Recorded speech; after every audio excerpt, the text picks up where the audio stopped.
Mike Avery golfing. And Jonathan, I got a live report. After 4, they're 5 under. I mean, do you believe those numbers, or do you think we're getting bad information at this point? I only know a little bit about golf. I think they're doing great. So until Art laces on a pair of skates, you can't help us, right? Yeah, no, okay. Not really. Well, Art, if you do think he's out there with Dennis DeRozier, though. Oh, is he? Okay, I well, think that makes so. sense. I Well, heard a rumor. Art's got the radio on in the cart, and he's listening to this. We're going to need you to lace him up next year for the charity Shocks and Saves game, Art. We're going to put you at right forward, and we're going to see how ageless he really is next year, because that's the only way Jonathan can tell us how he's doing. No, I'm just teasing, folks. He's out with Mike having a good time, and it's always great to fill in for him. Although, Jonathan, I did tease him the other day. We ran into each other in the lobby, and I was like, oh, where are you going on Friday? And you should have seen that wry smile followed by golfing. And then he just turned around and walked the other way. So, good for him. Absolutely. So, I am here today with a couple of my friends from, are we going to call it the Greater Linwood Metroplex? Pete and Andy Gorski with Frank's, and we are going to learn a lot about the history of Frank's, the story of Frank's, and a huge anniversary that they have upcoming. Good morning, gentlemen. Good morning. Good morning. So I have to start the story this way because this is the only way I can get into it.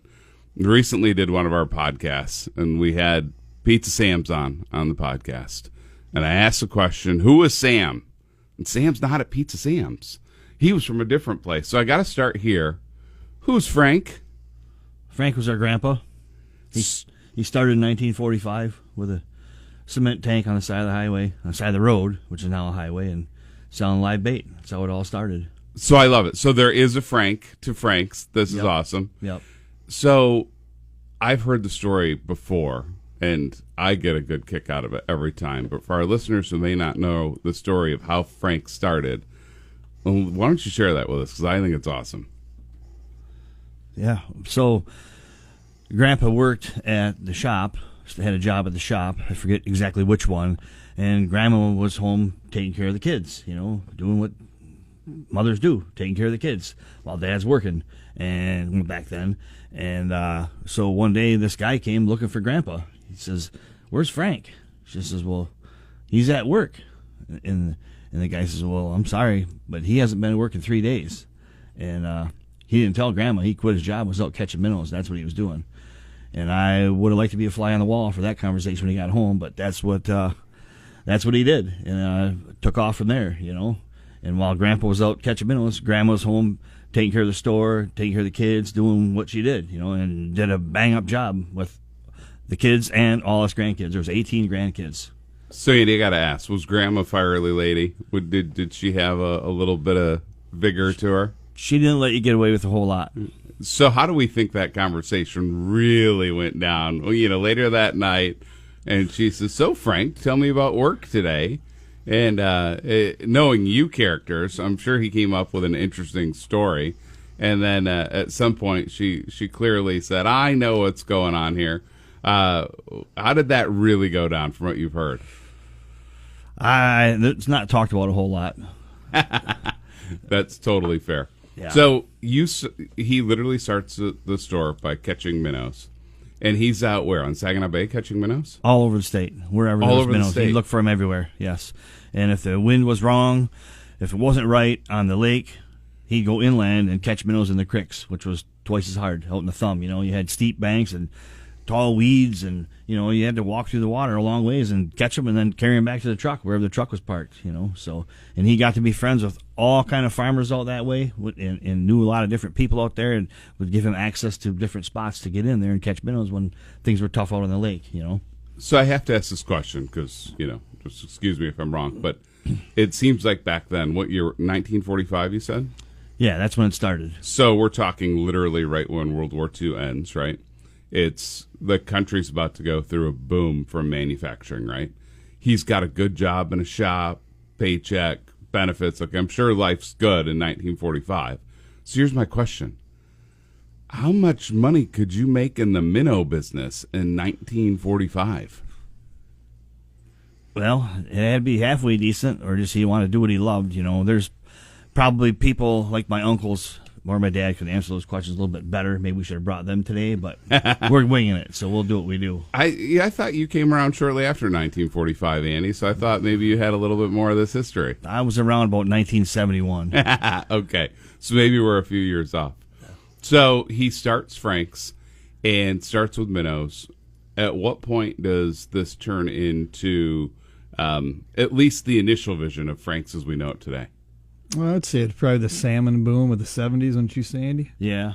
So, I mean, they stocked the lakes with salmon, and then all the downstaters would start, coming up 13 to, fish that great fishery. I mean, I kind of remember vaguely as a kid, up 23 that, goes right up Lake Huron. You could stop at any roadside park, waders, no waders, cast what, little Cleos? Yeah, cast spoons. And catch the fish right off, like no boat, no nothing, right? So we're catching salmon back then in the 70s. Let's say Gray, Tawas, Oscoda, all the way up to Harrisville, Alpena. Yep. That was good salmon fishing then? Yeah, it was. They put the salmon in there to eat all the alewives because the alewives were dying so fast they were washing up on the beaches, and all the wonderful beaches. People didn't like that, and that was what kind of got that going, from what I hear. Fascinating. But Yeah. today that's not really there, right? The salmon are all kind of off Ludington, Manistee, Lake Michigan now, right? Yeah, slowed down a bunch. They were there till 2000-ish. I was up that way.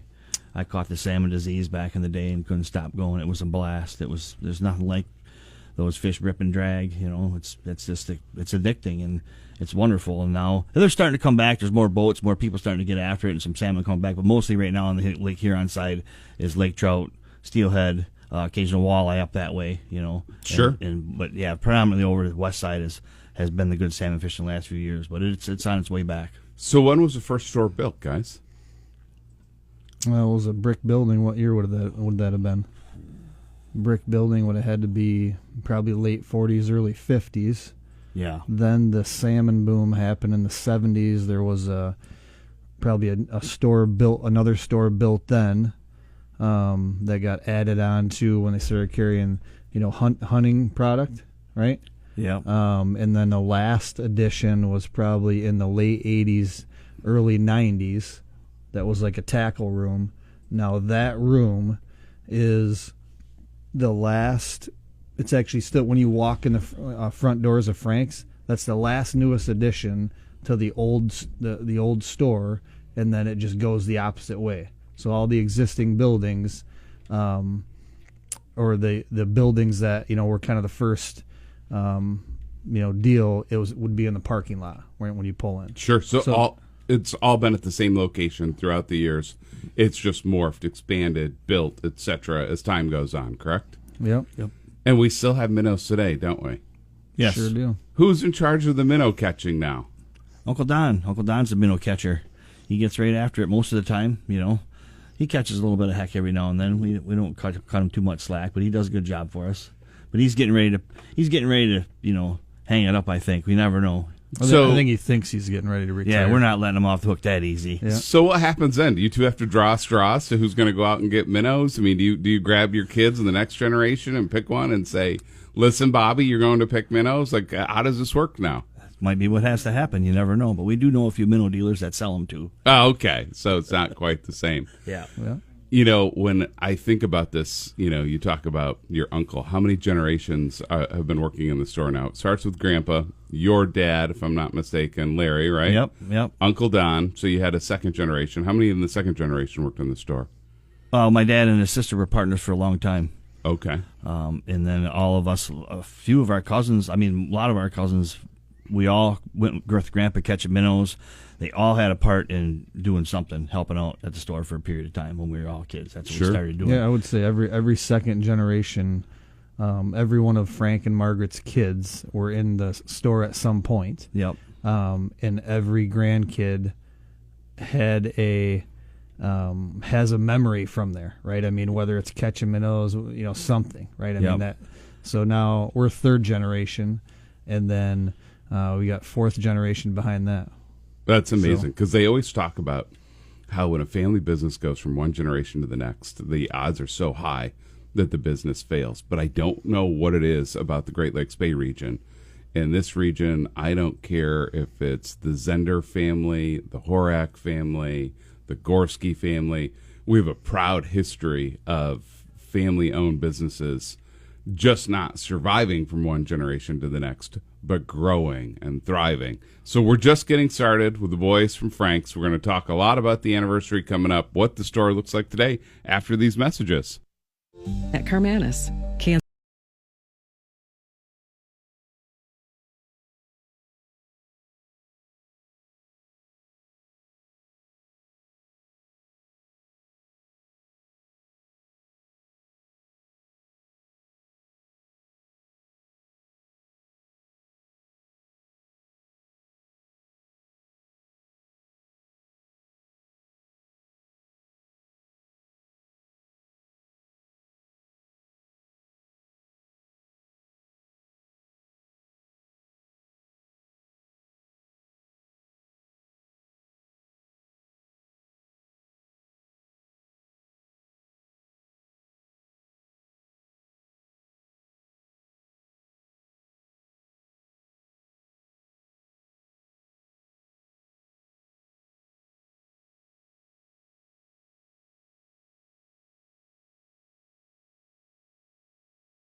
Good morning and welcome back to the Art Lewis Show. It's Matt Flan filling in for Art today. And I'm joined by Andy and Pete Gorski with Frank's Great Outdoors. And that first segment, we got to hear a little bit of the history of old Grandpa Frank quitting his job without telling his wife to go catch minnows and start what today, and I want to ask the question this way. Do you think Grandpa Frank in 1945, when he decided, you know what, the shop's not for me, I'm going to go catch minnows and enjoy my life, do you think he would have any idea what Frank's would look like today? I don't think he thought that far. I mean, maybe he did a little bit, but he liked fishing and he worked hard all his life, and that's what he wanted to do. He loved that. I used to, as a kid, you don't want to go to work. That sucked, And As a kid, yeah. And he says, well, I don't want to go to work now, but I get there when I can. And he's like, this isn't work, this is sport, this is my sport, this is my fun. I'm like, Grandpa, we can go fishing. And then later on in life, he laid back a little bit and bought a boat, and he would go fishing with the first two people that was standing there because somebody always had to drive the boat. And that's what I got stuck doing a bunch, was driving the boat. Whoever went got to drive the boat, and then he would reel in fish. I'm like, hey, you just reeled in 4 fish, can I reel one in? Yeah, you can reel the next one in. Keep it straight. I'm like, I'll do my best, And So the reason I ask, just for our listeners, remind them, number one, where exactly is the store? Right in Linwood, just north of Linwood, right on M13. Yep. So how far north of the corners there? 2 miles. 2 miles north of the corners. Yep. And tell me about the store today, guys. How many square feet? And we are selling more than minnows. The outdoor businesses have exploded over the course. You talked about the salmon boom in the 70s, right? From the 70s now, whether it's hunting, ice fishing, I don't care what it is, hiking, if it's outdoors, it has exploded, especially here in Michigan. And you guys sell all of it. So what does the store look like today? So, it's 35,000 square feet of floor space with fishing, hunting, clothing, just the outdoor gear, right? Like you said, everything's expanded, and we offer anything for the outdoor enthusiast, right? So it's not just fishing and hunting, right? And our clothing section has expanded tremendously, right? So, with a lot of malls and such not doing so well, we're getting a lot of clothing shoppers, right? For people looking for that kind of stuff. But online business took off, during COVID, and so we have a big shipping department out of there. We probably have 20,000 square feet of warehouse space, and I like to make the joke we're just running a business out of a farm field in Linwood, right?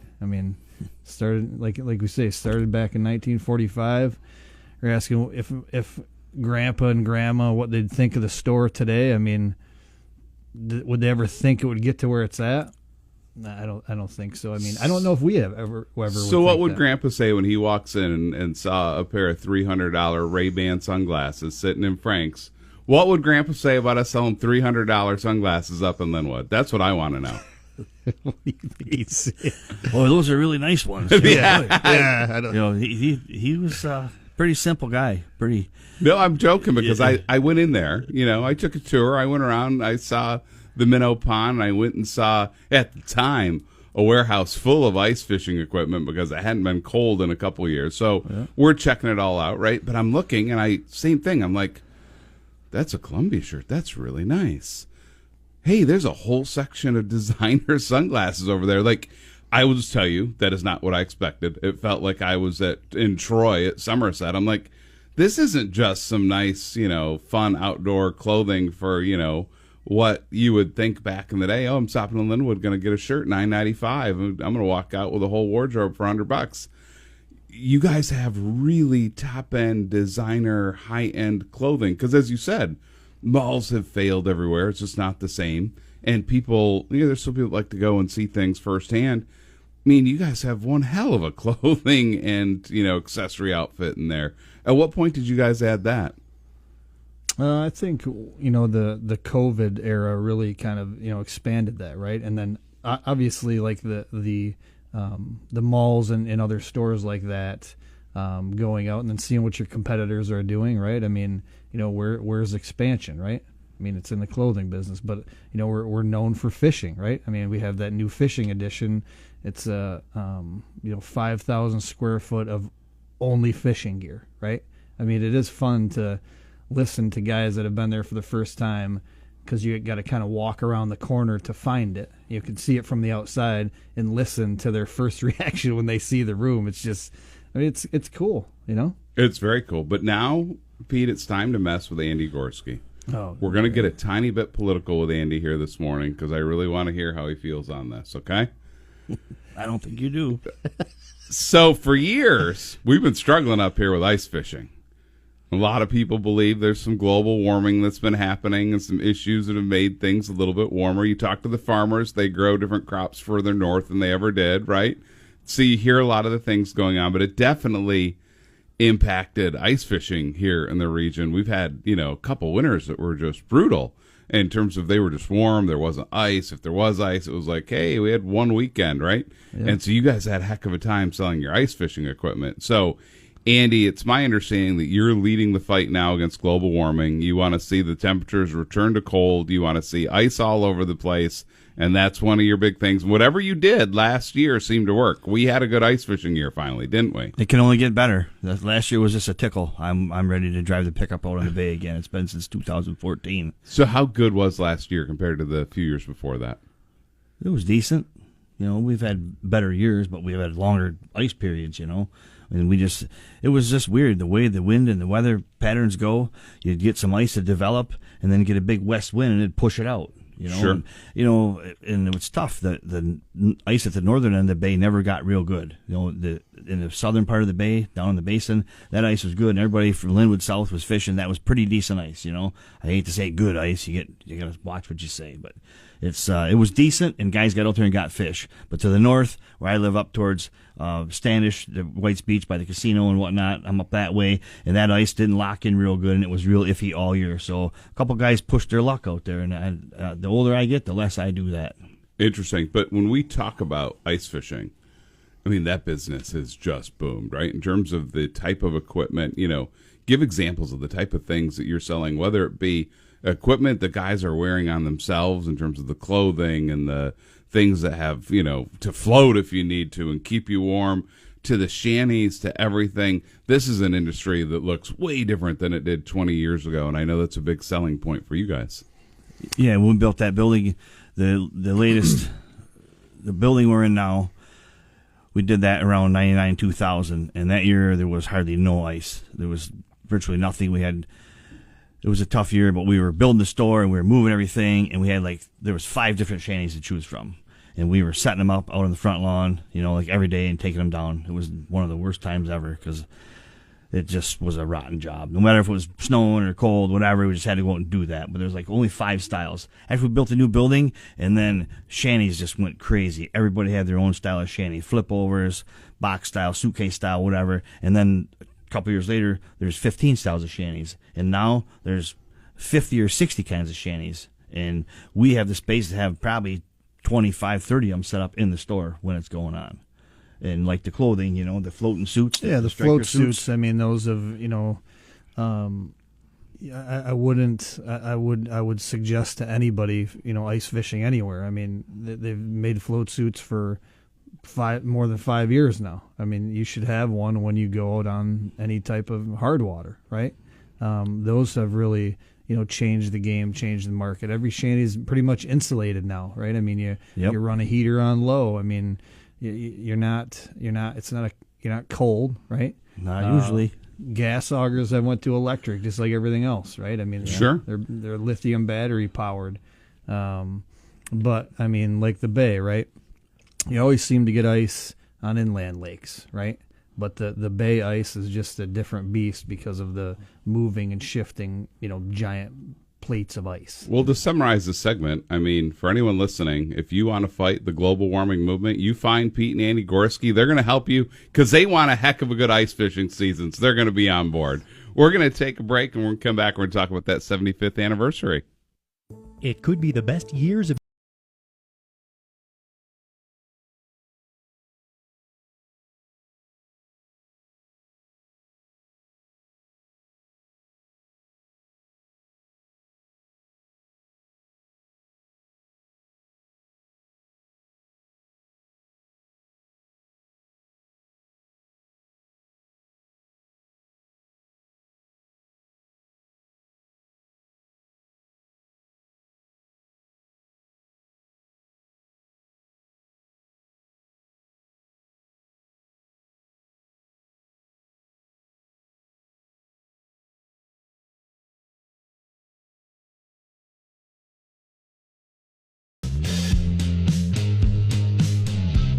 Good morning and welcome back to the Art Lewis Show.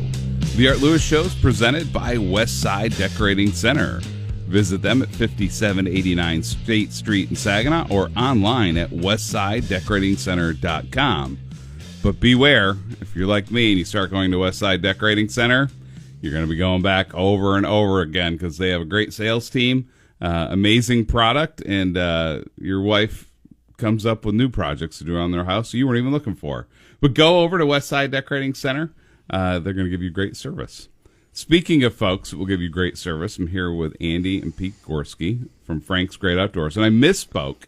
We have the 80th anniversary coming up. You guys only said 1945 like 20 times, so you would have thought that the guy hosting the show could have done the math there and figured that out. But, what are you going to do? It happens. So tell us about the 80th anniversary and the celebration you guys will be doing at the store. Well, you got 3 days of fun. Food trucks coming out, swag bags, drawings. Before you get in, what are the days? When are we starting this? Yeah, August 1st to the 3rd, Friday, Saturday, Sunday. Most of the things are going on 10 to 5. Just keep it simple. And, with people giving out samples, we got all kind of door prizes donated from all kind of companies. I mean, we got tons of door prizes and free entry. We have our 3D archery course that is open for free the rest of the year. 21 targets. It takes about an hour and 20 minutes to shoot it. So it's kind of fun, just right out in the back corner of our property. Something different. I know archery isn't booming, but there are still guys that get out there with a stick and string and dust them off and have a little fun. So free the rest of the year. So get out there and check that out at least. What else we got going on? Inflatable thing. Yeah, bounce house for the kids. A tent set up in the yard for the food trucks. Uncle Frank is going to come and play. He's got him and Aunt Jude have a little band, so they're going to come and play on Saturday. So I got to stop you. Who's Uncle Frank? There's another Frank. Frank, that'd be Frank Jr. Frank Jr. Uncle Frank, and he's a musician on the side there. Yeah, he's pretty good. That's kind of awesome. Yep. So he's coming out on Saturday. We also have a The Village Inn in Linwood is helping us celebrate too. We're going to have a band there after we close on Saturday. So, I mean, we just have all kinds of events going on in the thriving metropolis of Linwood, like you said. I right? love it. But here's the main question. Are there going to be some fun specials? We're going to have some sale items. It's going to be a discounted time to come and do some great shopping.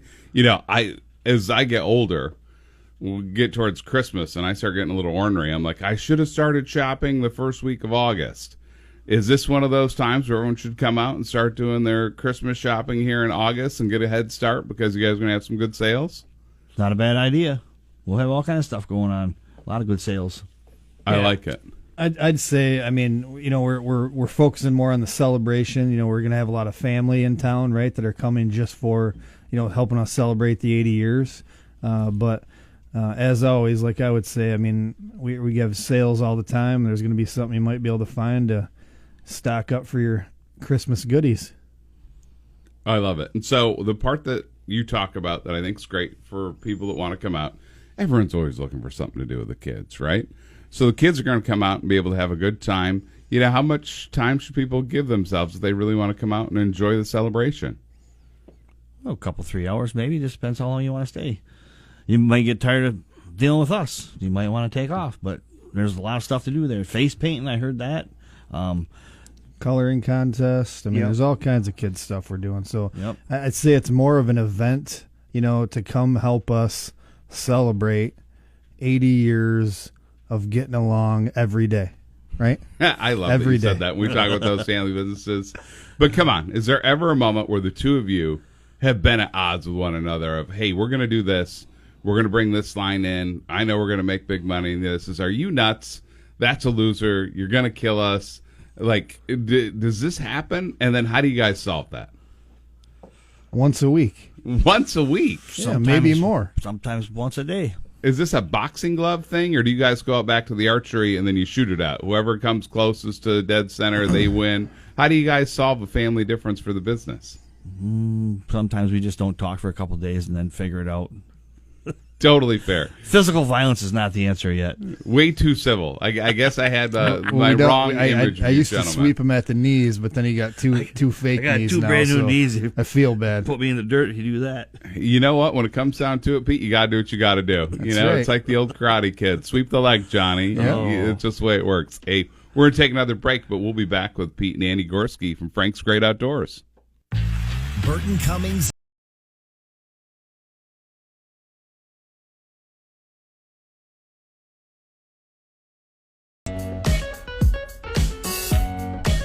Welcome back to the Art Lewis Show. It's Matt Blon filling in on your Friday for art. Before we get into it, Jonathan, I don't know about you, but yesterday's weather was for the birds, and we don't need to do that again. You know, do we have this fixed going in for the next couple weeks so it's a little more tolerable? I don't know about the next couple of weeks, the next few days at least. Man, I literally had to go down to the airport in Detroit last night. I'm like, oh, cool.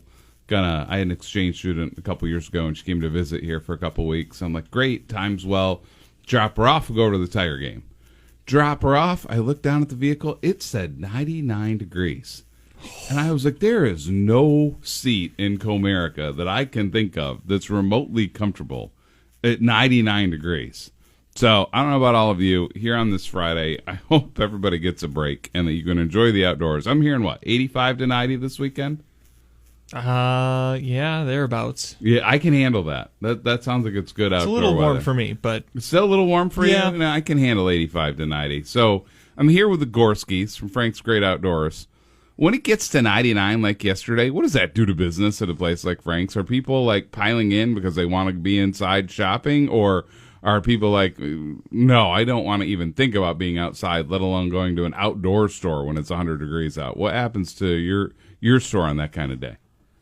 It fills up. It's air conditioned. It's beautiful weather in there. You can relax and shop at your own leisure, you know.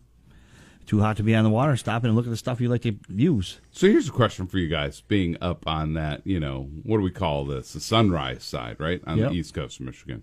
So we talk about from 1945 to now, one thing that's definitely happened in Michigan is that west side of the state, especially, let's say, over from Sleeping Bear Dunes through Traverse City, Elk Rapids, Torch Lake, Petoskey, you know, all the way up to the bridge, right? that place has boomed with tourism. If I said, hey, here's where we're going to go eat up on the water on Lake Michigan, we'll all give ourselves a different answer of where we like to go, right? So my question for you is, being a store that's up on the Sunrise side, going up to that Au Gres, Tawas, Oscoda, Alpena,